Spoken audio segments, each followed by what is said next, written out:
બનાવવાનું મેડમ મારી હાથે હા ફાઇનલી મને થઈ ગઈ છે શરદી અને આજે મેડમ બનાવવાના છે મારી હાથું ગરમા ગરમ દૂધ અજમા અને હળદર વાળું કરી હળદર દૂધ કરવાનું છે ને મારી હાથું અને છે ને શરદી બહુ જમી ગઈ છે માથું એટલું દુખે છે આજે ગરમ દૂધ હળદર વાળું કરીને અજમા નાખી થોડા થોડા હો માપ સન્નાજમાં કેટલા નાખશો બસ શરદી તૂટી જાય ને મમ્મી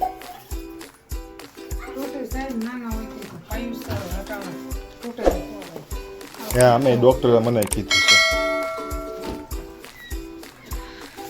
હે ને